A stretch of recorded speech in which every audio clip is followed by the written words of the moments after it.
यानी आप ये कहना चाहते हैं राहुल गांधी एक चिड़िया है और राहुल गांधी ने जो लिखा वो किसी को समझ ही नहीं आया, हर आदमी उसके अपने अपने हिसाब से अर्थ निकाल रहा है। मुझे पता था चिड़िया का नाम मैंने जान के रखा कि मुझसे अशोक जी क्वेश्चन पूछेंगे आप।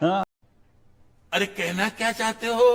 राहुल गांधी जलेबी की फैक्ट्री स्थापित नहीं कर पाए, लेकिन आप जो हैं घर बैठे जलेबी बनाने में बड़े माहिर हैं। 1991 से पहले क्या दौर था जब तक गांधी परिवार का देश में शासन था? और उस वक्त देश की जो सरकारें थी उन्होंने देश को घुटनों पर ला दिया था। बात तो सही है। उस वक्त देश में पूंजी नहीं थी। रुको जरा, सब्र करो। कि राहुल गांधी को जो पीड़ा है वो दरअसल गांधी परिवार का एकाधिकार खत्म हुआ, इस बात की पीड़ा ज्यादा है बजाय इसके कि उनको यह है कि उद्योग जगत में एकाधिकार है। अशोक जी देखिए, सरकार यहाँ इस वक्त मेरी आवाज आ रही है ना? जी आ रही है। सरकार यहाँ पर नरेंद्र मोदी जी की है, नीतीश जी की है, नायडू जी की है और एनडीए की। हमारी सरकार नहीं है। डेटा का काम, डाटा का काम, सही हो गलत हो, ये सरकार का दायित्व है कि कोई सवाल पूछे और उस पर आवाज उठाए तो वो उसको करेक्ट करे और उन्हें बताए। तो राहुल गांधी के इस वाक्य को समझने के लिए एक छोटा सा मैं 30 सेकंड का एक उदाहरण सुनाऊंगा आपको, फिर आपको और बात आगे बताऊंगा। सुबह ही सुबह जब लोग घूमने जाते हैं तो एक चिड़िया बोल रही थी एक बाग में, 4 लोग घूमने गए हुए थे। तो उसमें एक ब्राह्मण पंडित जी थे, एक सब्जी वाले थे, एक मौलाना थे और एक पहलवान थे। तो एक पहलवान से पूछा कि ये चिड़िया क्या बोल रही है? तो पहलवान बोला ये कह रही है कि दंड बैठक कसरत, क्योंकि पहलवान को जो अपने हिसाब से सुनाई दिया वो अपने हिसाब से सुना। फिर पंडित जी से पूछा तो पंडित जी बोले ये कह रही है राम सीता लक्ष्मण, मतलब पंडित जी चूंकि ब्राह्मण थे, पंडित जी थे तो राम सीता लक्ष्मण। फिर मौलाना से पूछा, उन्होंने कहा ये क्या कह रही है? वो कह रही है खुदा तेरी कुदरत।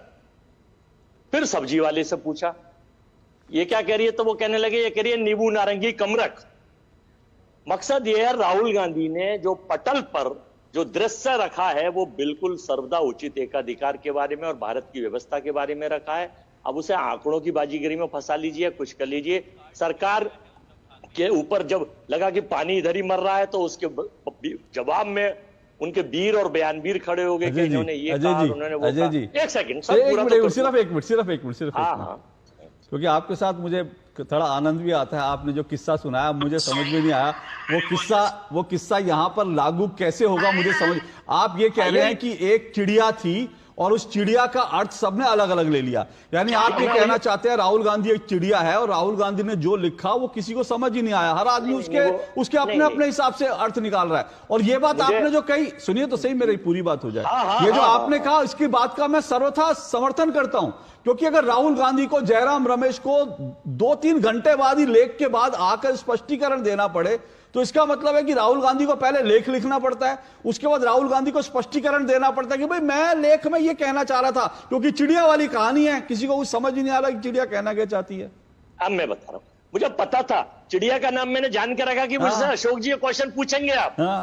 मैंने चिड़िया का नाम रखा, आप छूटते ही मुझे 1 सेकंड पहले अगर मैं पहले कह देता तो आप बात बदल देते। मुझे पता था आप पूछेंगे तो मैं जवाब आपको बताना चाहता हूं कि मैंने ये अर्थ इसलिए सुनाया, एक कहानी इसलिए सुनाई, ये चिड़िया इसलिए कहा कि इस हिंदुस्तान में विभिन्न धर्म, विभिन्न जाति, हिंदू, मुस्लिम, सिख, ईसाई, बौद्ध, पारसी के लोग हैं। गठबंधन की सरकार, एकाधिकार की सरकार तो अब बची नहीं। उस सरकार में अपना अपना नजरिया सोचने का अलग है। एक मिनट कहीं से आवाज आ रही है, जरा इसको ठीक कीजिए प्लीज। मेरे यहाँ से नहीं आ रही, आपके यहाँ से आ रही है। जी हाँ। तो सरकार के उसमें नजरिया सरकार ने किस तरह से लिया, देखिए 1608 में ईस्ट इंडिया कंपनी की स्थापना हुई थी, ये तो खैर सबको ही पता होगी जो पढ़ने वाले लोग हैं। और किस एकाधिकार के रूप में ईस्ट इंडिया भारत में आई थी और फिर उसने 1873 के बाद उसका अस्तित्व खत्म हो गया था। भारत सरकार और इसके बीच क्या था, कैसे था, उसका उदाहरण इसलिए दिया गया है बेहतर रूप से कि भारतीय जनता पार्टी में वन मैन शो, यानी पहले भी आपको पता होगा कि इनके यहाँ डेमोक्रेसी नहीं है, इनके यहाँ केवल एकाधिकार का मूवमेंट माननीय देश के प्रधानमंत्री साहब का रहता है। जो वो चाहते हैं वो जनहित में हो या देश हित में हो या किसी हित में हो वो ये करते हैं। तो इसलिए अब बिजनेस की जहां तक बात आ गई, आपने सुना हो हिटलर का एक उद्योगपति था शिडलर्स, एक पिक्चर भी आई थी द शिडलर्स लिस्ट। उसके पास जर्मन में स्टील्स के, बारूद के, तोप के सारे काम उसी को दे रखे थे। वो इसलिए दे रखे थे एकाधिकार के लिए कि 4 लोगों पर आसानी से काबू करके सरकार कुछ भी कर सकती है, लेकिन अजय जी, 400 करोड़ या अजय 4 जी, करोड़ या 40 करोड़ या अजय 140 जी, करोड़ लोगों की विचारधारा बिल्कुल अलग अजय होगी। जी, तो इसलिए उनको अजय पूरा जी, कर दूं अजय सर, जी, फिर अजय आपका जी, सुनूंगा। अजय जी, राहुल गांधी जलेबी की फैक्ट्री स्थापित नहीं कर पाए, लेकिन आप जो हैं घर बैठे जलेबी बनाने में बड़े माहिर हैं। इस बात के लिए मैं आपकी तारीफ करता हूं।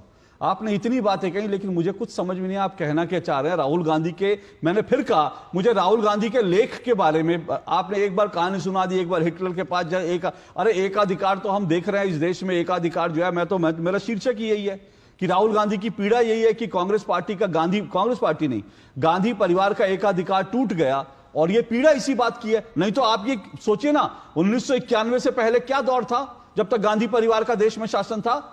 एक आप प्रोडक्ट बनाने के लिए आपको परमिट लेना पड़ता था, पहले परमिट बनाने के लिए लेना पड़ता था, उसके बाद इस बात का परमिट लेना पड़ता था कि आप कितनी ये उद्योग, यानी अगर आप स्कूटर बना रहे हैं तो आप 1000 स्कूटर बनाएंगे, इसका परमिट लेना पड़ता था। 1000 स्कूटर बनाने के बाद अगर आप 1001वां स्कूटर बनाएंगे तो उसके लिए आपको परमिट लेना पड़ेगा। गैस के सिलेंडर के लिए आपको मीलों दूर जाना पड़ता था। इस देश में यह सिचुएशन थी। मोबाइल फोन के लिए आपको सांसदों के घर चक्कर काटना पड़ता था कि सर मेरे घर एक फोन लगा दीजिए, टेलीफोन मेरे घर में आ जाए। टेलीविजन देखने के लिए, आज आप जो टेलीविजन, मेरे दर्शक भी ये जाने, आज जो टेलीविजन आप देख रहे हैं ना, इस टेलीविजन के लिए आपको लाइसेंस लेना पड़ता था। मैं घर में टेलीविजन खरीद कर टेलीविजन नहीं देख सकता था, मुझे इस बात की आजादी नहीं थी। मुझे टेलीविजन लेने के साथ साथ उसका लाइसेंस लेना पड़ता था, लाइसेंस की फीस देनी पड़ती थी, और लाइसेंस की फीस रिन्यू करानी पड़ती थी हर साल। और आप गजब एकाधिकार की बात कर रहे हैं। अब जब मैं निष्कर्ष पे आता हूं और आपको निष्कर्ष बताने आता हूं, अरे तो पंडित जी इतनी लंबी लंबी कहानी बताकर निष्कर्ष बताएंगे तो निष्कर्ष का कोई मायने नहीं रह जाएगा। आपके ज्ञान के शब्दकोश से फिर मेरे ऊपर क्वेश्चनों का प्रभाव पड़ने लगता है, लेकिन ये प्रभाव शून्य विहीन है। क्यों है मैं बताना चाहता हूं। देखिए, आवश्यकता आविष्कार की जननी है।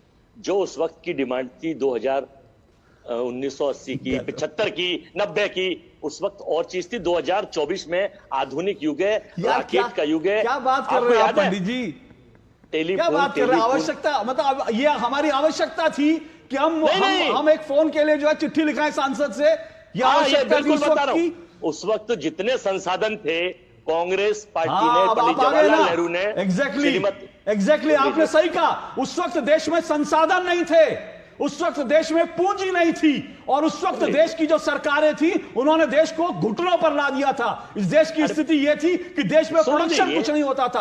आज आपको खटाखट पैसे मिले ना मिले, लेकिन खटाखट मोबाइल फोन मिलते हैं, खटाखट गैस सिलेंडर मिलता है, खटाखट आपको टेलीविजन सेट मिलते हैं, खटाखट जो चाहे वो मिलता है। हाँ, खटाखट आपके अकाउंट में पैसा नहीं गिरता, जिसका राहुल गांधी ने वादा किया था चुनाव में कि खटाखट 8,500 रुपए पैसा गिरेगा।